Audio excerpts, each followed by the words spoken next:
반갑습니다. 오늘 그 시대나 지금이나 라는 제목으로 하나님의 말씀을 나누겠습니다. 지난주 말씀에 이어서 오늘 본문에 드디어 삼손이 하나님의 영을 입고 사사로서의 사역을 시작하게 됩니다.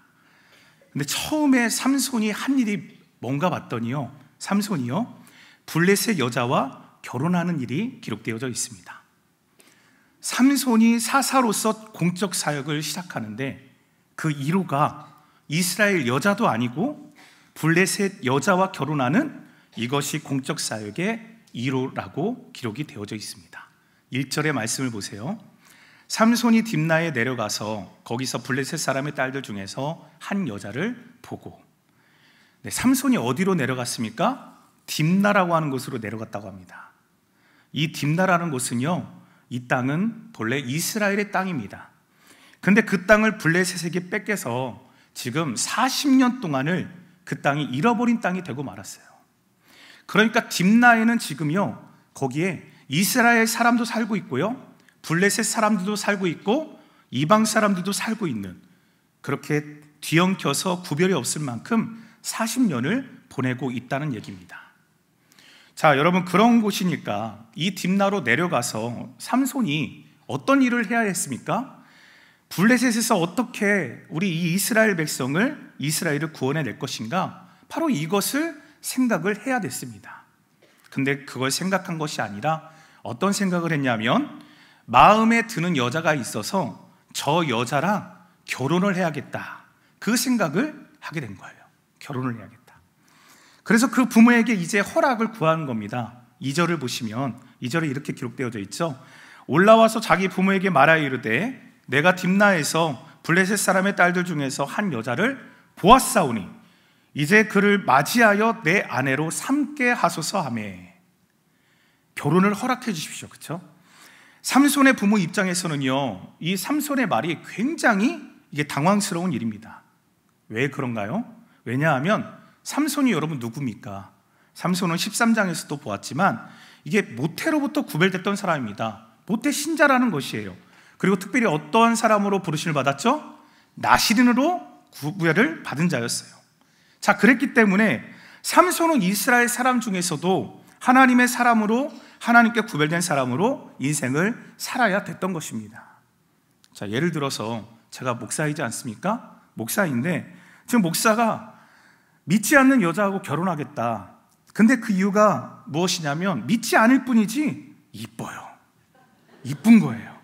자, 만약에 여러분 이런다고 한다면 사람들이 그러지 않겠습니까? 아니, 저게 무슨 목사지? 그렇죠? 그래서 제가 결혼할 때 제 아내의 인물을 전혀 보지 않았어요. 전혀. 정말입니다. 기도하는 모습만 봤어요. 네, 여튼 자, 그래서 3절에 삼손의 부모님이 이렇게 말을 하는 거예요. 3절 보시면 그의 부모가 그에게 이르되 내 형제들의 딸들 중에나 내 백성 중에 어찌 여자가 없어서 내가 할례 받지 아니한 블레셋 사람에게 가서 아내를 맞으려 하느냐. 삼손이 그의 아버지에게 이르되 내가 그 여자를 좋아하오니 나를 위하여 그 여자를 데려오소서. 내 형제 중에, 내 백성 중에 여자가 이렇게 많은데 여자가 없어서 할례 받지 아니한, 그렇죠? 블레셋 사람에게 가서 아내를 맞으려고 하느냐. 여기 할례 받지 아니한이라는 표현을 굳이 성경이 쓰고 있는 겁니다. 그러니까 이게 얼마나 엄청난 일인지를 알려주고 있는 것이에요. 할례 받지 아니한 사람, 부정한 여인, 이방 사람, 그래서 나시린이 절대로 하면 안 되는 그것을 지금 확실하게 알려주고 있습니다. 나시린인데 어떻게 할례 받지 않는 블레셋 여자와 결혼을 하고 섞이려고 하느냐? 그건 절대로 안 된다. 자, 그랬더니 삼손이요, 고집불통입니다. 고집을 부리고 강청을 하고 있어요.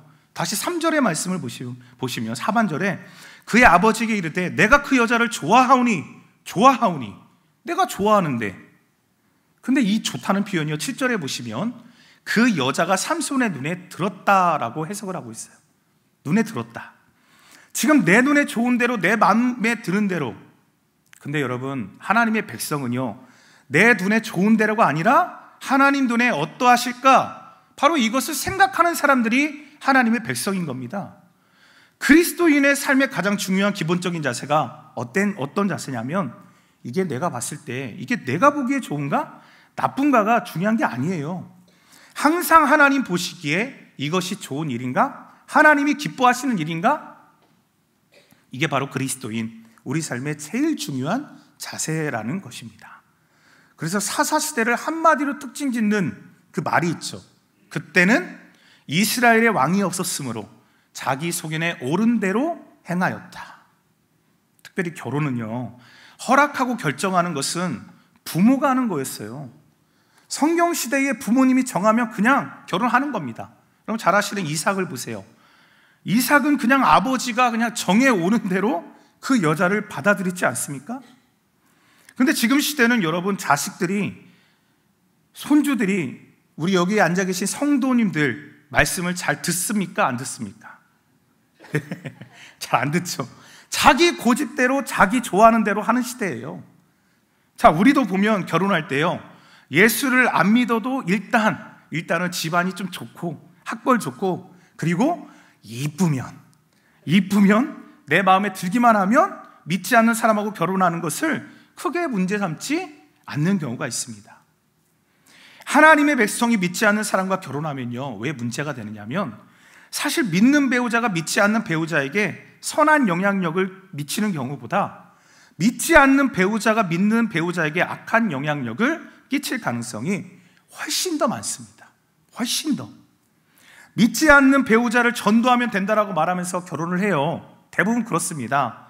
근데 실상 전도하기는커녕요, 믿는 자가 오히려 같이 교회에 못 나와요. 신앙생활을 못하게 되는 경우가 훨씬 더 많다라는 것입니다. 그래서 하나님이 이방 사람들과의 그런 결혼을 막아놓으신 거예요. 가치관의 문제입니다. 신앙관. 근데 삼손이 지금 그 아버지에게 고집을 끝까지 부리고 있어요. 내가 그 여자를 좋아합니다. 내 눈에 보기에는 너무나 좋습니다. 이쁘니까 나는 그 여자랑 꼭 결혼하고 말 테야.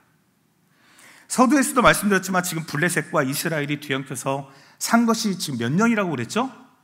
무려 40년이에요. 40년. 그래서인지 이게 문화가 되어버렸어요. 문화가. 사실 나실인 가정이 이렇게 분별하지 못하고 거룩하지 못하고 눈에 보이는 대로 사는 것은 생활 방식이 그렇게 바뀌었다는 것을 명백히 지금 보여주고 있는 사실입니다. 실제로 여러분 보세요. 지금 블레셋 40년 동안 통치하면요, 이전 같으면 백성들이 어떻게 했습니까? 패턴이 있었어요. 패턴이요. 부르짖어야 됐습니다. 부르짖는 거. 근데 삼손 시대는 블레셋 40년 동안 지금 그렇게 점령을 당하면서도 부르짖었다라는 표현이 단 한마디도 나오지 않아요. 그만큼 갈 때까지 간 겁니다. 그냥 완전히 그 문화에 동화가 되어서 블레셋 사람이 이스라엘이고요, 이스라엘이 블레셋 사람들이고, 삶의 방식이 다른 게 없는, 하나님도 비집고 들어갈 틈이 없는 그런 상황에 있었다라는 것이에요. 그래서 어쨌든 삼손의 부모님이 계속해서 말하죠. 이거 절대로 안 되는 일인데, 안 되는 일이지만 지금 삼손이 워낙에 고집을 부리니까 어쩔 수 없이 결혼을 허락하고 말아요. 그래서 그 부모들이요, 이제 지참금을 가지고 며느리를 얻어와야 되니까 삼손과 함께 딥나에 다시 내려갑니다. 그러던 도중에 그 유명한 에피소드가 등장을 하죠. 5절부터 9절까지 사자를 맨손으로 때려잡는 삼손의 그 괴력이 지금 표현되어 있습니다. 딥나로 내려가는 길에 부모들이 앞서갔는지 삼손이 먼저 간 것인지는 잘 모르겠어요. 근데 여튼 삼손이 부모와 함께 있지 않은 자리에서 무엇을 만나게 되냐면 바로 사자를 만나게 됩니다. 사자를. 자, 5절과 6절의 말씀을 보세요. 삼손이 그의 부모와 함께 딥나에 내려가 딥나의 포도원에 이른즉 젊은 사자가 그를 보고 소리 지르는지라. 여호와의 영이 삼손에게 강하게 임하니 그가 손에 아무것도 없이 그 사자를 염소 새끼를 찢는 것 같이 찢었으나 그는 자기가 행한 일을 부모에게 알리지 아니하였다. 그렇죠? 딥나의 포도원에 이른즉 젊은 사자가, 지금 이게 사자를 보니까 늙은 사자도 아니에요. 가장 힘 있는 사자, 가장 젊은 무시무시한 그런 사자를 만난 겁니다. 젊은 사자가 삼손을 보고 소리를 질렀어요. 자, 그랬더니 6절에 보시면 그 순간 하나님의 영이 삼손에게 딱 강력하게 임하였다라고 표현되고 있습니다. 그러니까 지금까지는 삼손에게 어떠한 능력이 있는지, 삼손에게 주어진 능력이 무엇인지를, 그리고 그 능력이 어느 정도였는지를 자기도, 삼손도 모르고 아무도 몰랐었어요. 그런데 그의 손이 막대기 하나도 없이 그 젊은 사자, 가장 기운 있는 무서운 사자를 어떻게 해요? 마치 염소 새끼를 찢는 것처럼 그것도 맨손으로 찢어버렸다라고 성경은 기록하고 있는 것입니다. 정말 이 엄청난 일이잖아요. 근데 이 엄청난 일을 또 부모에게는 알리지 않아요. 부모에게는. 여러분, 왜 부모님에게 이 사실을 알리지 않았을까요? 네, 그것은요, 지금 삼손이 어떤 사람이라고요? 나실인이에요. 나실인은요, 시체에 손을 대면 안 되거든요. 그렇죠? 그래서 부모가 또 알면, 너는 막 시체를 손대거나 그러면 안 되는 나실인인데, 또 부모님이 걱정할까봐 알리지 않은 거예요. 자, 근데요, 부모한테는 안 알렸어도 누구에게는 알리냐? 블레셋 그 여자에게는 또 알리고 있습니다. 이쁜 여자에게. 내가 당신 보러 올 때 말이야, 사자 한 마리가 딱 나타났어. 그 사자가 달려들길래 내가 맨손으로 그것을 그냥 갈기갈기 찢어서 죽였어. 아주 무용담처럼 얘기를 했겠죠. 그러면 또 그 여자는 이 말을 듣고는 그러겠죠. 어머, 삼손 너무 멋져요. 진짜 남자 중에 남자야. 상남자예요. 어떻게 그러셨겠어요? 네, 이렇게 아마 얘기를 하지 않았을까.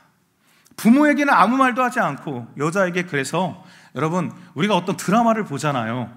아들 얘기를 들으려고 며느리한테 들으러 갑니다. 그래서 시어머니가 며느리에게 선물 갖다 주고 또 김치 담가다가 주면서, 그러면서 그렇게 말을 하죠. 얘야, 요새 애비 좀 어떠냐? 그래야 겨우 얻어듣는 그런 시대를 살고 있지 않습니까? 안 그러세요? 네. 부모한테는 얘기 안 하고 여자한테는 시시콜콜 다 얘기하고. 왜냐하면 그 여자가 삼손의 눈에 들었기 때문이었어요. 근데 이것이 바로 삼손의 결정적인 약점, 바로 아킬레스건이었다는 것입니다. 얼마 후에 이제는 결혼 날짜를 잡아서 이제는 그 여자를 데리러 가는 길입니다. 근데 그 길에서 자기가 죽였던 그 죽은 사자를 또 보게 되는 거예요. 또 보게 됐습니다. 그 죽은 사자 몸을 보니까 세상에 거기에요, 벌떼하고요, 거기에 벌꿀이 거기에 있었던 거예요. 그러니까 거듭 말씀드리지만 나실은요, 죽은 것을 만지거나 죽은 것에 접촉해서는 안 되는 사람입니다. 부정한 건 절대로 만지면 안 되는데 9절 말씀을 보니까 함께 한번 읽어보겠습니다. 9절 시작. 손으로 그 꿀을 떠서 걸어가며 먹고 그의 부모에게 이르러 그들에게 그것을 들여서 먹게 하였으나 그 꿀을 사자의 몸에서 떠왔다고는 알리지 아니하였더라. 죽은 사자 속에 꿀이 있으니까 손으로 그 꿀을 떠서는 걸어가면서 먹고 그 부모에게까지 갔다가 바쳤다라는 거예요. 이번엔 그래도 부모에게 꿀은 드렸어요. 다만 죽은 사자의 몸에서 가져왔다고는요, 1절 알렸습니까? 알리지 않았습니까? 알리지 않았다라는 것입니다. 그래서 여러분, 부모님도요, 마찬가지로 부정한 자가 되게끔 만들었어요. 부정하게. 성도 여러분, 이 세상 속에 있는 문화 속에는요, 죄악 속에는 한결같이 보면 거기에 이러한 달콤함이 있다는 것입니다. 달콤함. 벌꿀 다 드셔보셨죠? 네, 저는 개인적으로 아카시아 벌꿀이 더 맛있던데 드셔보니까 어때요? 달콤하잖아요. 달콤함. 심지어 예수를 믿는 젊은이들, 청년들도요, 세상이 너무나 좋다라고 얘기합니다. 왜 그러냐면 거기에도 달콤함이 있거든요. 죄악의 달콤함이 있어요. 손대지 말라, 부정한 것이다. 이 시대의 혼전순결, 술문화, 요즘엔 그 마약이 굉장히 큰 이슈지 않습니까? 문제잖아요. 근데 이게 너무 달콤하다라는 거예요. 그 달콤함이 내 영혼을 좀먹고 결국은 나를 무너뜨리는 것인데, 사실은 이 벌떼와 꿀은요, 이방 문화와 이방 여인을 상징하는 것입니다. 상징. 죽은 사자 속에 있는 벌떼와 꿀은 즉 이방 문화와 달콤한 유혹들이었어요. 이방 여인들 가까이 하지 않아야 되고요, 맛보지 않아야 됐던 것입니다.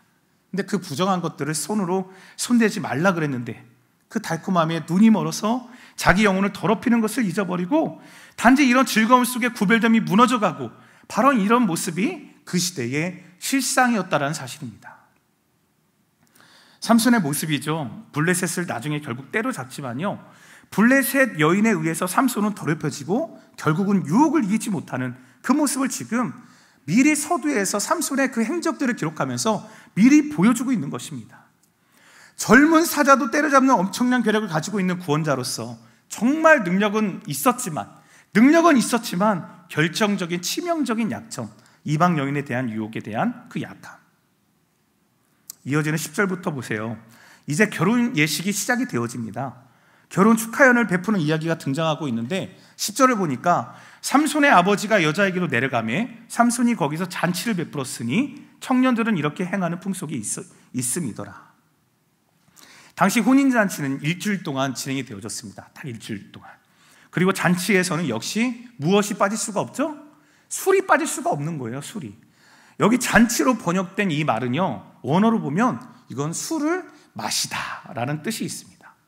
그러니까 그동안 죽은 사자를 만지고 부정한 꿀을 먹고 이방 여인과 결혼까지 하는데 삼손이 이 잔치에서 술을 마다했을 리가 없는 거죠. 지금 삼손은 자신이 나신이라는 사실을 전혀 생각도 안 하고 있는 것입니다. 그래서 11절을 보시면 11절에 이렇게 기록하고 있어요. 무리가 삼손을 보고 30명을 데려와서 친구를 삼아 그와 함께 하게 한지라. 삼손이 30명의 이방인들과 친구가 되었대요. 그리고 이들과 함께 했습니다. 그럼 삼손이 이들과 무엇을 했을까요? 무엇을 하면서 그 일곱째 날을 보냈겠습니까? 이들은 단지 일주일 동안 술 마시고 노는 것 외에는 아무 의미가 없는 사이입니다. 자, 그러다 보니까 그런 자들과 할 일이 별로 없는 거예요. 앞으로 결혼 생활에 대해서 나눌 얘기도 별로 없고요, 신앙과 인생을 어떻게 살아갈 것인지에 대해서 논할 것도 없는 거예요. 그런 대화가 있을 수가 없는 거예요. 그러니까 자연스럽게 서로 영양가 없는 놀이를 하게 되는데 그 놀이가 무엇이었냐면 바로 내기였습니다. 내기. 삼손은 30명의 친구들과 내기를 했어요. 그래서 12절과 13절 보시면 어떠한 내기를 했냐면 자기가 지금 내기에서 낼 그 수수께끼를 낼 것인데 이 수수께끼를 맞추라는 것이에요. 못 맞히면 너네가 나한테, 만약에 너희들이 맞히면 내가 너희들한테 보상을 해주겠다라는 것입니다. 그런데 여기 내기에 걸린 것이 무엇이냐면 배옷 30벌과 겉옷 30벌이었어요. 그러니까 총 몇 벌입니까? 총 60벌인 것이에요. 여러분, 당시의 옷은 일일이 다 수작업으로 이것을 만드는 매우 귀한 것이었습니다. 여러분, 그렇기 때문에 이것을 어떻게 보면 정말 큰 판돈이 걸린 도박과도 같은 것이었습니다. 그래서 삼손이 수수께끼를 내게 되는데 14절에 그 수수께끼의 내용이 나오고 있어요. 14절 보세요. 삼손이 그들에게 이르되 먹는 자에게서 먹는 것이 나오고 강한 자에게서 단 것이 나왔느니라 하니라. 그들이 사흘이 되도록 수수께끼를 풀지 못하였더라. 삼손이 낸 수수께끼가 뭐냐면 자기가 사자를 죽였잖아요. 사자를 죽이고 그 몸의 벌떼들이 꿀을 만든 것을 보고 만든 그 수수께끼입니다. 그러니까 이것은 삼손 말고는 누구도 맞출 수 없는 그런 문제였던 거예요. 근데 심각한 문제가 뭐냐 하면 하나님이 삼손에게 지금 허락하신 놀라운 간증과 경험을 지금 남의 것을 빼앗으려고 하는 도박으로 자신의 능력을 드러내고 있다는 것입니다. 이게 얼마나 교만한 행동입니까? 그 소중한 체험, 하나님이 나에게 주신 그 소중한 체험을 지금 이렇게 남발하고 있다는 것이에요. 여러분, 하나님께서 우리에게 많은 간증을 주시는 이유가, 그 목적이 무엇일까요? 그건 내 삶에 하나님이 함께 하심을 증거하라는 것입니다. 하나님이 분명히 살아 계시다라는 것을 증거해서 그 복음을 좀 받아들일 수 있도록 하나님께서 우리에게 그러한 구원의 신비를 허락하고 계시지 않습니까? 그래서 간증은 그런 의미입니다. 오늘 저와 여러분 삶에 이런, 여러분 정말 하나님의 신비, 구원의 신비들, 그런 간증들이 쏟아지시기를 주님의 이름으로 축복합니다. 그렇죠. 그래서 다른 헛된 목적에 그 간증을 이용하는 것이 아니라 하나님의 위대하심, 살아계심을 그 간증을 통해서 내 삶에 임하신 주님을 증거하는 것이 바로 간증의 목적이 있는 것이에요. 이것을 기억하셔야 돼요. 그래서 삼손의 수수께끼를 풀지를 못하게 되니까 블레셋 사람들이 불평을 하고 있어요. 그리고 삼손이 치사에게 도저히 풀 수 없는 문제를 내니까 그들 역시도 마찬가지였습니다. 그들 역시도 아주 강교한 방법을 동원하고 있어요. 삼손의 약한 아내를 협박하게 되어지는 것이에요. 협박. 자, 15절 말씀에 그 협박이 나와져 있어요. 일곱째 날에 이르러 그들이 삼손의 아내에게 이르되 너는 내 남편을 꾀어서 그 수수께끼를 우리에게 알려달라. 그렇지 아니하면 너와 내 아버지의 집을 불사르리라. 너희가 우리의 소유를 빼앗고자 하여 우리를 이곳에 부른 것이 아니냐? 그렇지 않느냐? 협박을 하고 있어요. 네 남편이 내 수수께끼를 알아내라. 그리고 그 답을 알려달라. 자, 안 그런다면 어떻게 해요? 내 아버지의 집을 내가 불질러 버리겠다. 협박을 하고 있습니다. 여러분, 바로 이것이 세상의 모습이에요. 세상은요, 이길 수만 있다면 매우 비겁하고 온갖 강교한 방법 다 동원합니다. 이기기만 하면 되는 거예요. 그래서 수단 방법 가리지 않습니다. 그래서 바로 이것이 세상과 마귀가 교회와 성도들을 어떻게 해서든지 이기기 위해서, 깎아내리기 위해서 사용하는 전략이라는 사실을 우리는 반드시 알아야 됩니다. 여러분, 이 시대에, 이 마지막 시대에 사단이 또 마귀가 하는 행동들을 보세요. 얼마나 교묘합니까? 얼마나 치사합니까? 이렇게 악랄할 수가 없어요. 그렇죠? 우리가 반드시 알아야 돼요. 교만이 이렇게 무서운 거예요. 하나님의 뜻, 하나님의 그 방법대로 살지 아니하면 자연스럽게 우리는 내가 하나님 되어 사는 존재가 되어져 버립니다. 그리고 그 결과는 어떻게 돼요? 악한 의도는 결국 악한 것으로 반드시 나에게 돌아오고 맙니다. 돌아오고 말아요. 그런 협박을 당하니까 이제 이 아내가 겁이 난 거죠. 그래서 삼손에게 울며 불며 매달리고 있어요. 그리고 마침내 어떻게 됐습니까? 정답을 알아냈어요. 아내가 블레셋 사람들에게 그 답을 어떻게 했어요? 또 알려주게 되죠. 이 사실을 알게 된 삼손이 또 어떻게 되었을까요? 삼손이요, 그 사실을 알게 되고요, 너무나 엄청나게 화가 났어요. 블레셋 친구들과 아내의 일종의 그런 모종의 계략을 눈치를 챈 겁니다. 그래서 자기 아내를 통해서 수수께끼를 푼 것에 대해서 분을 참지 못하고 19절 말씀해 보니까 이러한 행동을 하고 있습니다. 여호와 영이 삼손에게 갑자기 임하시매 삼손이 아스글론에 내려가서 그곳 사람 30명을 쳐 죽이고 노력하여 수수께끼 푼 자들에게 옷을 주고 심히 노하여 그의 아버지의 집으로 올라갔다.